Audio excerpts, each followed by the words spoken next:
Who are you? You don't know? Don't tell me Negro, that's nothing. What were you before the white man named you a Negro? And where were you? And what did you have? What was yours? What language did you speak then? What was your name? It couldn't have been Smith or Jones or Bunch or Powell. That wasn't your name. They don't have those kind of names where you and I came from. No, what was your name? And why don't you now know what your name was then? Where did it go? Where did you lose it? Who took it? And how did he take it? What tongue did you speak? How did the man take your tongue? Where is your history? How did the man wipe out your history? What did the man do to make you as dumb as you are right now?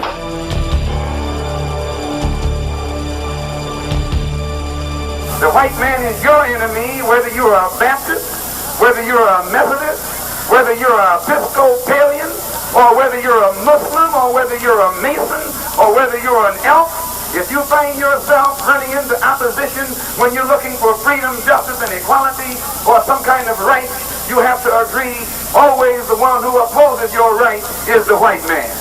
Some old blue-eyed, blonde-haired, bad-smelling white man.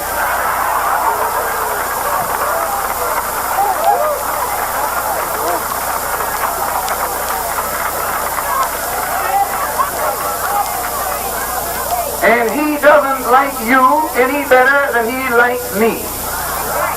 Some of you are dumb enough to think that he makes a distinction, that he makes a difference, but in his eyesight, there's no difference. When he puts this club upside your head, he doesn't care whether you're a Baptist, a Methodist, but he does want to know whether or not you're a Muslim. Because he knows if you're a Baptist or a Methodist, you're going to turn the other cheek. You're going to try and love your enemy. You're going to pray for them that despitefully use you.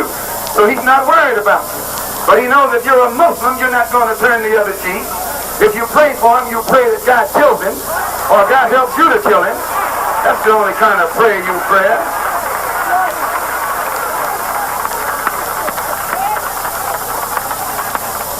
So since you and I can realize we're all in the same boat, catching the same hell from the same man, it's time for you and me to unite, to get together and get this big white ache off our back.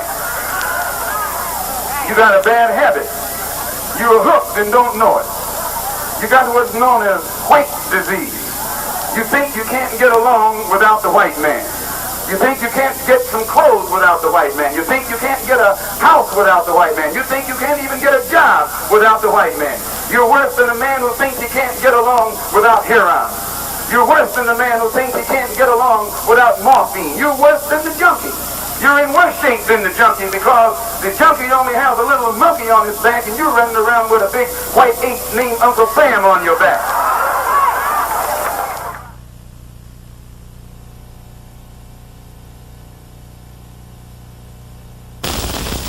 No. If they don't pass it, it'll make him angry, and if they do pass it, it'll make him angry, because most of the trouble that you're having in this country right now is in the North rather than in the South. And I think that any person who has a knowledge of the Civil Rights Bill will agree that it offers the Negro in the North nothing that he doesn't already have. So if that bill is passed, and it still doesn't offer the Northern Negro anything that he has, it means that the present civil rights legislation won't in any way correct the problems that Negroes in the North are facing. So after the bill is passed, the Negro will still be living in the ghetto. He'll still be the unemployed. He'll still be the victim of poor education and poor everything else.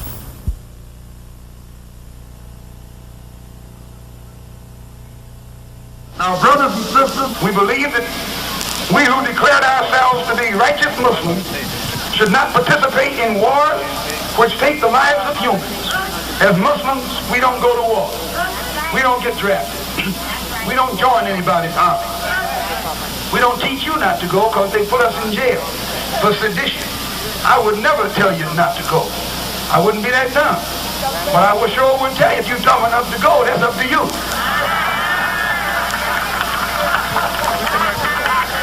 If you're dumb enough to fight for someone who means you no good, if you're dumb enough to fight for something that you have never gotten, If you are dumb enough to be as dumb as your other brothers who went into Korea and came back and still caught hell, if you are dumb enough to follow in the footsteps of your older brothers during World War II who fought all over the South Pacific, like Isaac Woodard, and came back here to this country and got his eyes punched out by police right here in this country, if you are dumb enough behind what you know about the white man today to let him stick his uniform on you and send you overseas to fight, well, you go to hell on and fight. But I'm not that dumb. For me, and I can only speak for myself, I'll go to jail. I'll go to prison. Stick me in jail. Let me go to prison. But don't give me your uniform. And don't give me your rifle, because I might use it on someone that you don't intend for me to use. Don't never put me in your airplane and fill it with bombs and tell me go bomb the enemy. Well, I don't have the far to go to find that enemy. No.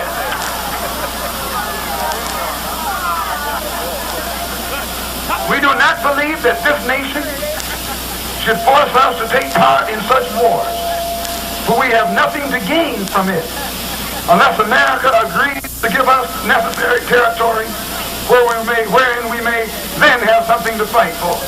Give us part of this country, and then if it's attacked, we got something to fight for. But the days are gone when you think you can draft this little black man who's sitting up here in the slums and ghettos of Harlem, who receives nothing but the worst schools and the worst education, who can't even get a decent job, while that cracker is out of his mind.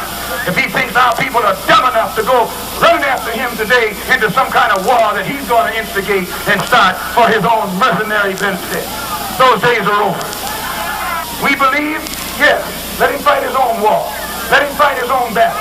If you and I can't fight in Mississippi, we got no business fighting over someplace else.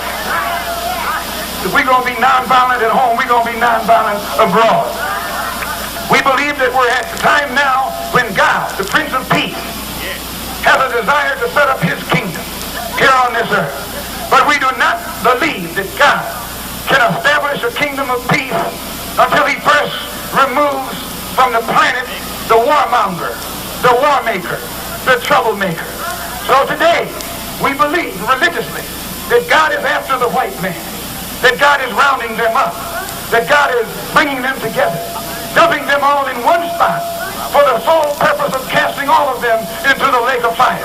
We religiously believe that when you read the book of Revelation, and it points out in there about the beast in the last days that was cast into the lake of fire as Muslims, we believe that this means none other than the American white man. We believe that his future is a fiery future, a future in which he will be enveloped in the flames that will stem from God's wrath. And because we believe this religiously, we respect him, but we don't have any desire to be integrated with him. We want to be separated from him. We want to please God. We want to get on God's side, so God will be on our side. We want to make ourselves acceptable to God. We don't want to make ourselves acceptable to the white man. We're not trying to impress the white man.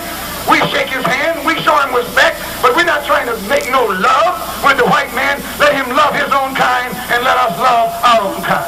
Let him unite his own kind and let us unite our own kind. Let him live in his neighborhood and let us live in our neighborhood. Let him run his community and let us run our community. If the white cops are going to be in the white community, let us have some black ones. Let us have some black precincts. Let us have some black merchants. Let us have some black stores. Let us have something black in a black community. We are tired of looking into the face of these blue-eyed exploiters who are taking advantage of our people.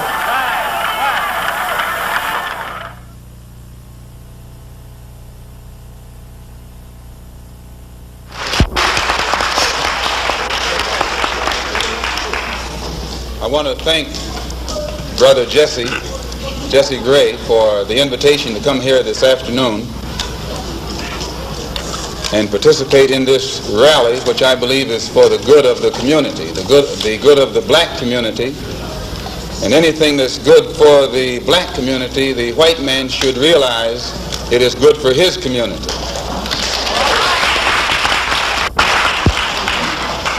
Jesse Gray is one of the key persons in the Harlem area primarily because he's dealing with one of the key problems, the problem of housing. It doesn't make any difference what else you have. If you don't have some place to rest your head, you're in bad shape. Here in Harlem, the reason we say that housing is such a key problem, when you live in a poor neighborhood, you're living in an area where you have to have poor schools. When you have poor schools, you have poor teachers. When you have poor teachers, you get a poor education. And when you get a poor education, you are destined to be a poor man and a poor woman the rest of your life. Poor education, you can only work on a poor-paying job. And that poor-paying job enables you to live again in a poor neighborhood. So it's a very vicious cycle. And usually these bad housing conditions result from the fact, as Mr. Gray has pointed out, of absentee landlords, people who are rich and live downtown and let you and I live up here in the shack. Actually, it's a form of 20th century slavery. And what you and I have to let the man know is we are peaceful people. We are loving people. We love everybody who loves us. But we don't love anybody who doesn't love us.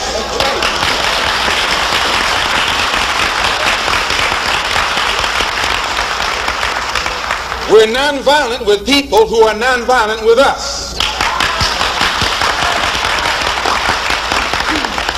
But we are not nonviolent with anyone who is violent with us.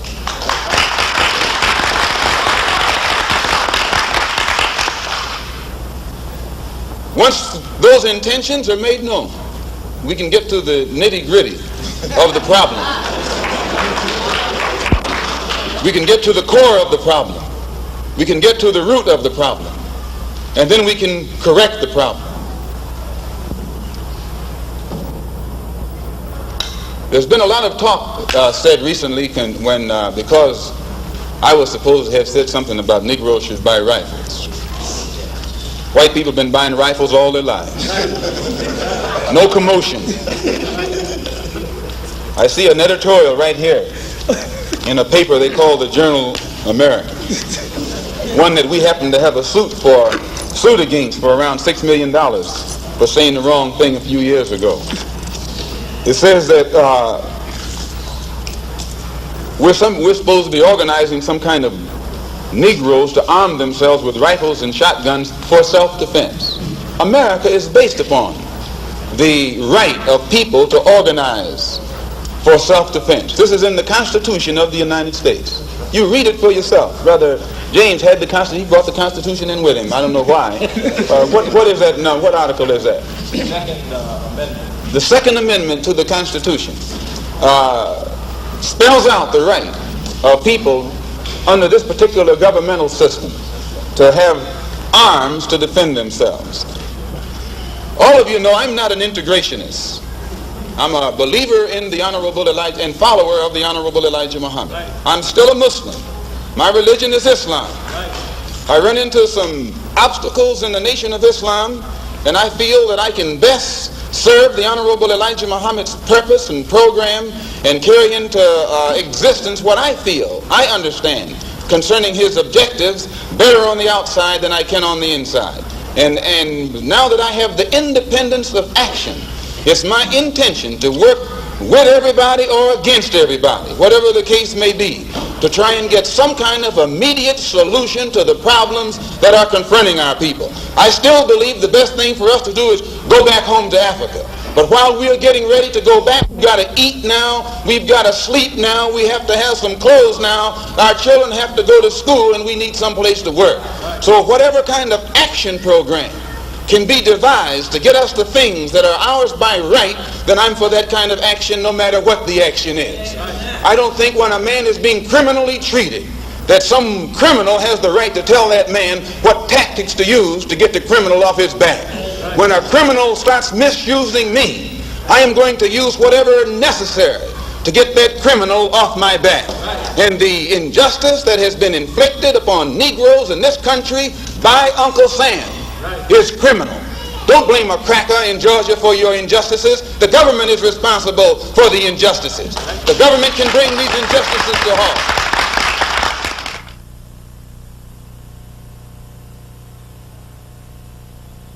Whether whether you are a Christian or a Muslim or a nationalist, we all have the same problem. They don't hang you because you're a Baptist, they hang you because you're black.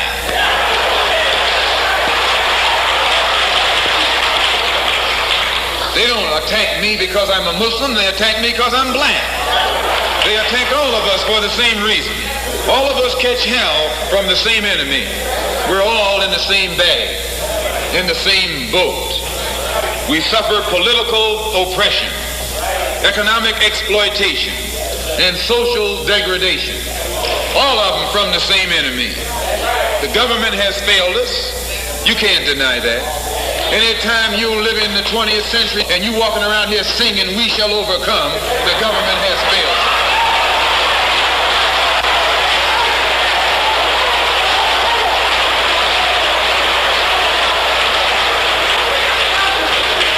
This is part of what's wrong with you. You do too much singing.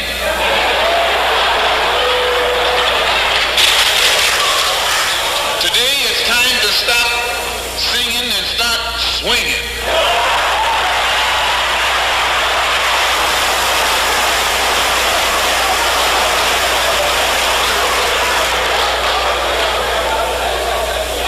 You can't sing up on freedom, but you can swing up on some freedom.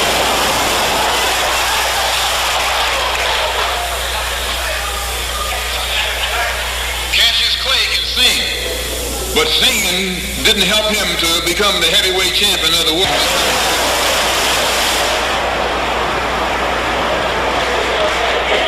But this government has failed us. The government itself has failed us.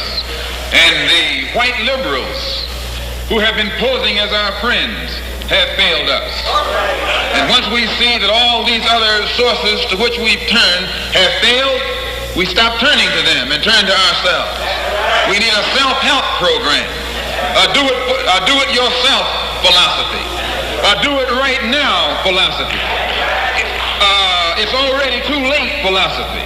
This is what you and I need to get with. And the only way we're going to solve our problem is with a self-help program. Before we can get a self-help program started, we have to have a self-help philosophy. Black nationalism is a self-help philosophy. What's so good about it, you can stay right in the church where you are and still take black nationalism as your philosophy. You can stay in any kind of civic organization that you belong to and still take black nationalism as your philosophy. You can be an atheist and still take black nationalism as your philosophy. This is a philosophy that eliminates the necessity for division and argument. Because if you're black, you should be thinking black. And if you're black and you're not thinking black at this late date, well, I'm sorry for you. Once you change your philosophy, you change your thought pattern. Once you change your thought pattern, you change your attitude. Once you change your attitude, it changes your behavior pattern. And then you go on into some action. As long as you got a sit-down philosophy, you'll have a sit-down thought pattern. And as long as you think that old sit-down thought, you'll be in some kind of sit-down everywhere. It's not so good to refer to what you're going to do as a sit-in. Then right there, castrates you. Right there, it brings you down. What goes with it? Think of the image of someone sitting. An old woman can sit. An old man can sit. A chump can sit. A coward can sit. Anything can sit. Well, you and I have been sitting long enough, and it's time today for us to start doing some standing and some fighting to back that up.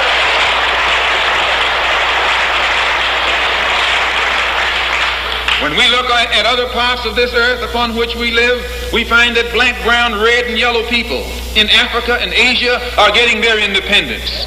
They're not getting it by singing, "We shall overcome." No, they're getting it through nationalism. It is nationalism that brought about the independence of the people in Asia. Every nation in Asia gained its independence through the philosophy of nationalism. Every nation on the African continent that has gotten its independence brought it about through the philosophy of nationalism. And it will take black nationalism to bring about the freedom of 22 million Afro-Americans here in this country where we have suffered colonialism for the past 400 years.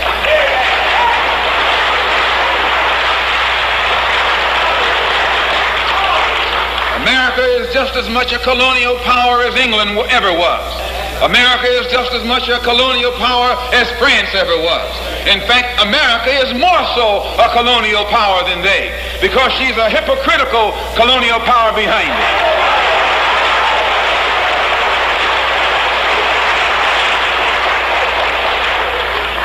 What do you call second-class citizenship?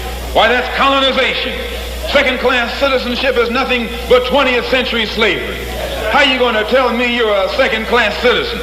They don't have second-class citizenship in any other government on this earth. They just have slaves and people who are free. Well, this country is a hypocrite. They try and make you think they set you free by calling you a second-class citizen. No, you're nothing but a 20th century slave.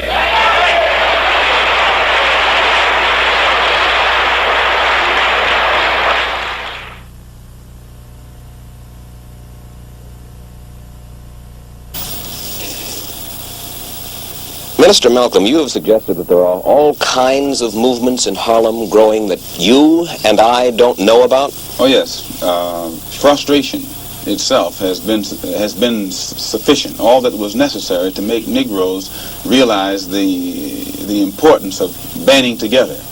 And Negroes are banding together. Banding together in what kind of movements? Different kinds of movements, all kinds of movements, and they remain almost invisible. They remain almost unknown, but yet they are there. When I say invisible, I mean invisible in the sense that their existence is unknown, and no matter how much you try and track them down, you can't find them. And never try and find them through the Negro leaders. The Negro leaders are famous as apologists. If you recall, one of the most famous Negro leaders in 1959 was asked by you about the black Muslim movement. And he said he knew nothing about it. And the next moment you flashed a picture on the screen with him shaking hands with me. So if you will recall. So this is their policy. This is their attitude or their reaction. They never know what's going on in the Negro community. And what form will the activities of these various so-called invisible movements take in Harlem this summer? An example. Commissioner Murphy. Almost every statement that Commissioner Murphy makes would give you the impression that he's encouraging the police, rank-and-file policemen, that to take whatever method or measures necessary to hold the Negroes in check. He feeds the type of statistics to the white public to make them think that Harlem is a complete criminal area, that everyone is prone toward violence. This gives the police the impression that they can then go and brutalize the Negroes or suppress the Negroes or even frighten the Negroes. Whenever something happens, 20 police cars converge on one area. This doesn't frighten Negroes. So it means that someone is either misinforming Commissioner Murphy and making him use tactics this year that he would not use 4 years ago, or that the former policeman Kennedy would not use. And this force that is so visible in the Harlem community creates a spirit of resentment in every Negro. They think they're living in a police state and they become hostile toward the policeman. They think that the policeman is there to be against them rather than to protect them. And these thoughts, these frustrations, these apparitions automatically are sufficient to make these Negroes begin to form means and ways to protect themselves in case the police themselves get too far out of line.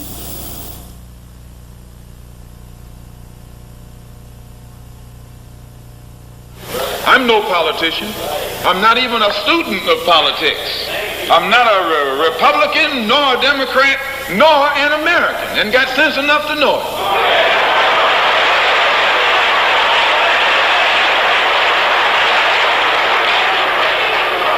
I'm one of the 22 million black victims of the Democrats. One of the 22 million black victims of the Republicans, and one of the 22 million black victims of Americanism.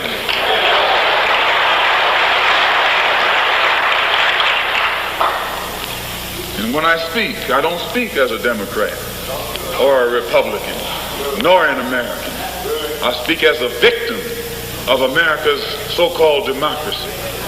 You and I have never seen democracy. All we've seen is hypocrisy.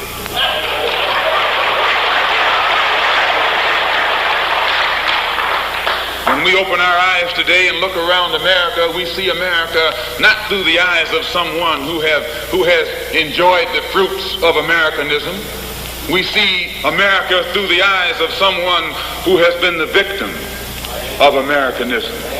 We don't see any American dream. We've experienced only the American nightmare. We haven't benefited from America's democracy. We've only suffered from America's hypocrisy. And the generation that's coming up now can see it and are not afraid to say it. If you go to jail, so what? If you're black, you were born in jail.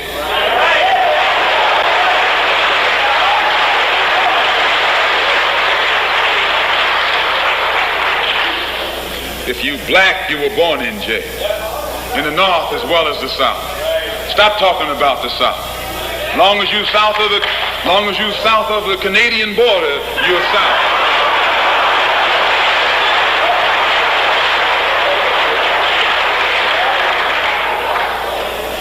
Don't call Governor Wallace a Dixie governor. Romney is a Dixie governor.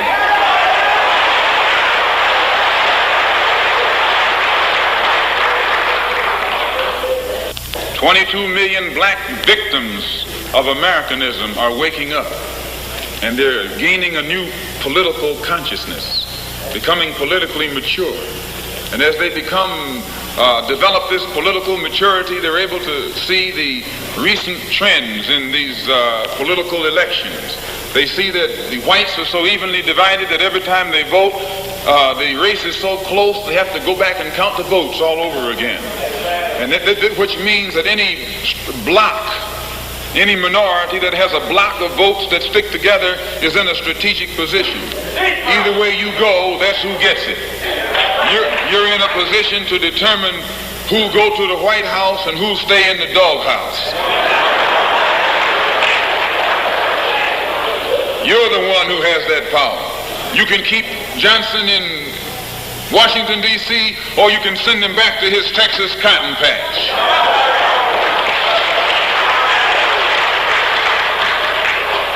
You're the one who sent Kennedy to Washington. You're the one who put the present Democratic administration in Washington, D.C. The whites were evenly divided. It was the fact that you threw 80% of your votes behind the Democrats that put the Democrats in the White House. When you see this, you can see that the Negro vote is the key factor. And despite the fact that you are in a position to be the determining factor, what do you get out of it? The Democrats have been in Washington, D.C. only because of the Negro vote. They've been down there 4 years. And all other legislation they wanted to bring up, they brought it up and gotten it out of the way, and now they bring up you. And now they bring up you. You put them first and they put you last. Because you're a chump.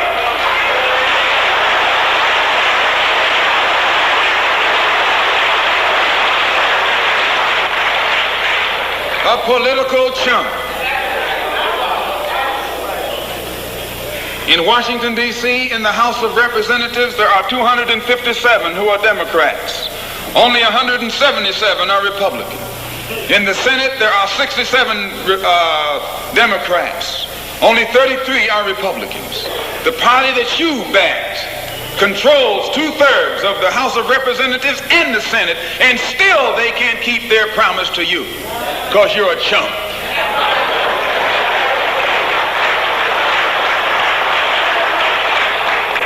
Anytime you throw your weight behind a political party that controls 2/3 of the government, and that party can't keep the promise that it made to you during election time, and you're dumb enough to walk around continuing to identify yourself with that party, you're not only a chump, but you're a traitor to your race.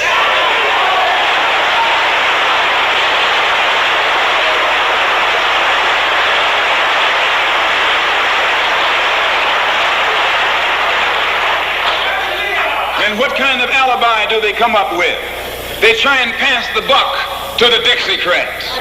Now, back during the days when you were blind, deaf, and dumb, ignorant, politically immature, naturally you went along with that.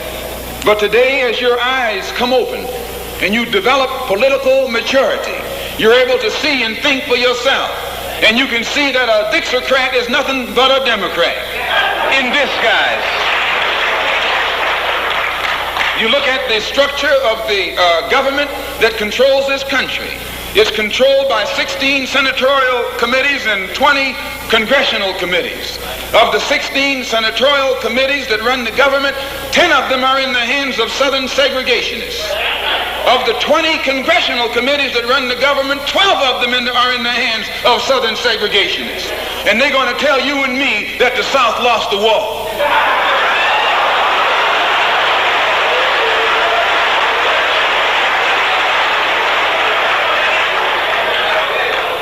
Today are in the hands of a government of segregationists, racists, white supremacists, who belong to the Democratic Party but disguise themselves as Dixiecrats. A Dixiecrat is nothing but a Democrat. Whoever runs the Democrats is also the father of the Dixiecrats, and the father of all of them is sitting in the White House.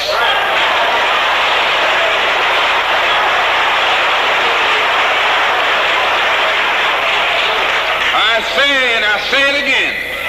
You got a president who's nothing but a Southern segregationist.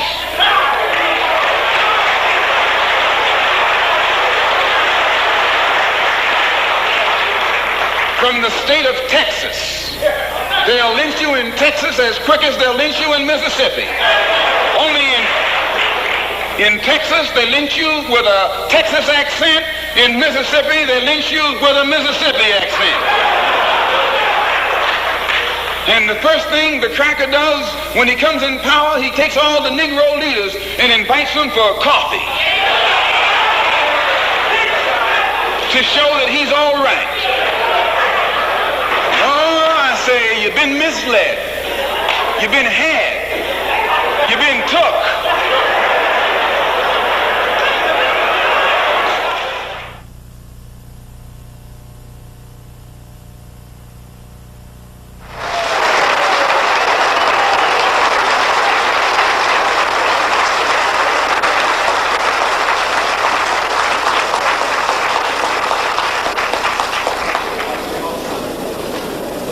Assalamu alaikum.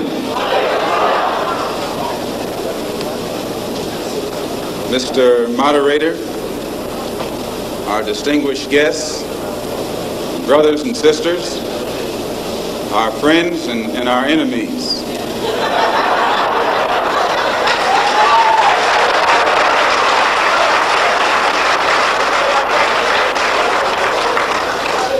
Everybody is here. As many of you know, last March, when it was announced that I was no longer in the Black Muslim movement, it was pointed out that it was my intention to work among the 22 million non-Muslim Afro-Americans and to try and form some type of organization or create a situation where the young people, our young people, the students and others, could study the problems of our people for a period of time and then come up with a new analysis and give us some new ideas and some new suggestions as to how to approach a problem that too many other people had been playing around with for too long. And that we would have some kind of meeting and determine at a later date whether to form a black nationalist party or a black nationalist army.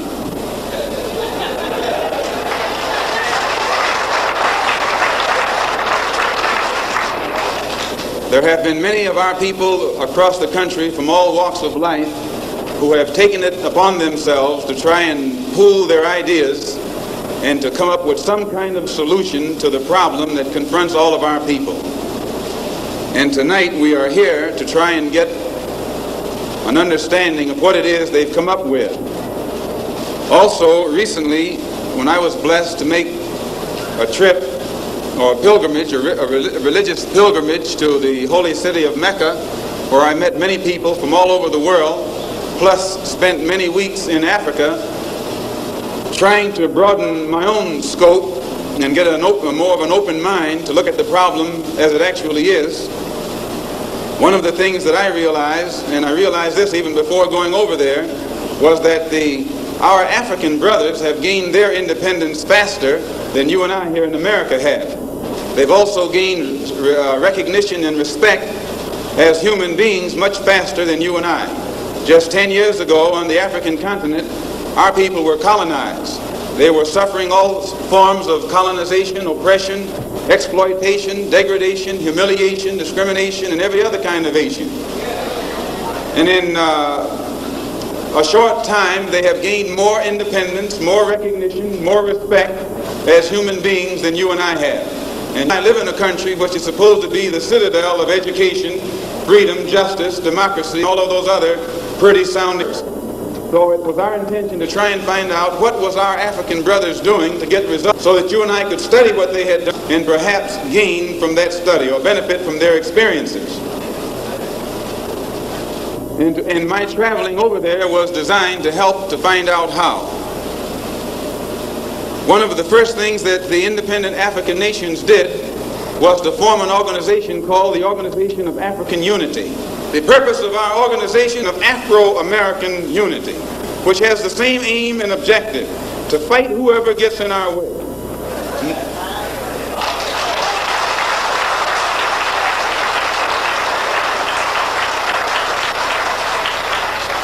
To bring about the complete independence of people of African descent here in the Western Hemisphere, and first here in the United States, and bring about the freedom of these people by any means necessary.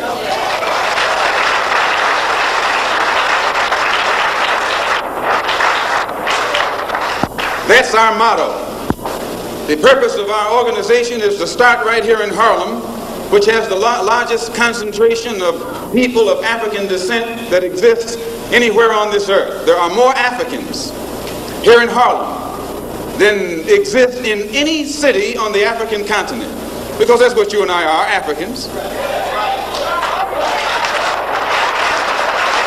The Charter of the United Nations, the Universal Declaration of Human Rights, the Constitution of the United States, and the Bill of Rights are the principles in which we believe, and that these documents, if put into practice, represent the essence of mankind's hopes and good intentions, desirous that all Afro-American people and organizations should henceforth unite so that the welfare and well-being of our people will be assured.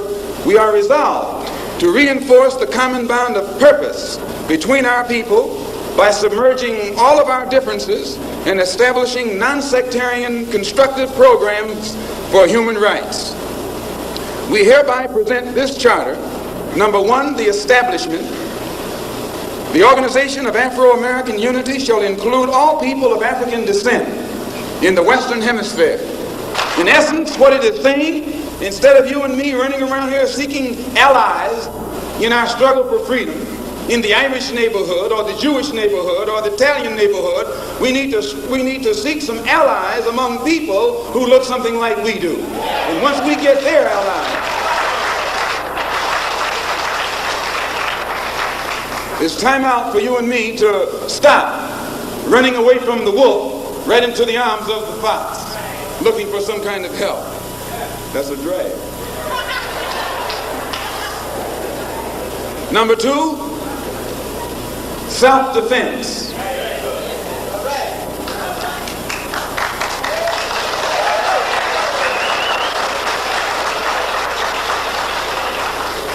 Since self-preservation is the first law of nature, we assert the Afro-Americans' right to self-defense.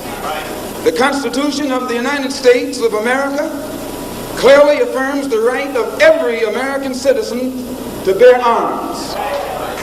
And as Americans, we will not give up a single right guaranteed under the Constitution. The history of unpunished violence against our people clearly indicates that we must be prepared to defend ourselves, or we will continue to be a defenseless people at the mercy of a ruthless and violent racist mob.